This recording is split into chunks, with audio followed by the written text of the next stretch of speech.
Assalamualaikum at isang ligtas na araw sa ating lahat. Ako si Bombero Tausug na laging nagpaalala at nagsasabing huwag maglaro ng apoy. At narito tayo ngayon para pag-usapan ang isang mahalagang paalala para sa ating kaligtasan sa paaralan. Handa na ba kayo? Tara, pag-usapan natin. Ang sunog hindi natin alam kung kailan mangyayari. Kaya dapat laging handa. Sa paaralan, maraming tao, maraming gamit, kaya importante ang kaalaman sa pag-iwas at pagresponde kapag may sunog. Una, alamin ang fire exit at evacuation plan. Siguraduhin alam mo o alam ng mga bata kung saan ang fire exit at saan pupunta kapag may fire drill o emergency. Pangalawa, iwasan maglaro ng apoy at kuryente. Huwag magsindi ng posporo, lighter o kahit anong mainit sa loob ng paaralan.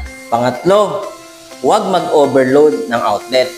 Iwasan ang pagsaksak ng maraming gadgets sa isang saksakan dahil delikado po yan. Pangapat, panatilihing malinis ang paligid. Ang mga papel, tuyong dahon at basura ay mabilis itong masunog. Kaya, ugaliin nating maglinis palagi. Panglima, bantayan ang science lab at kantin. Dito kadalasan may apoy o chemical. Kaya, alerto at mag-ingat palagi. Samantala, i-report agad sa Bureau of Fire Protection kung may naamoy na sunog o nakikitang usok. Kapag may sunog, huwag magpanik. Lumabas ng maayos, walang tulakan. Pumunta sa meeting area, makinig sa utos ng guro o fire officer.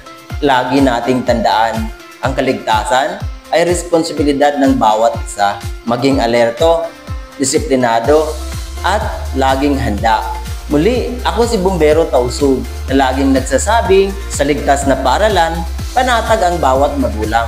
Huwag kalimutan mag-like, share, comments, and subscribe, and follow para laging updated sa ating mga videos. Salamat! Enjoy the first day of school! Bye-bye!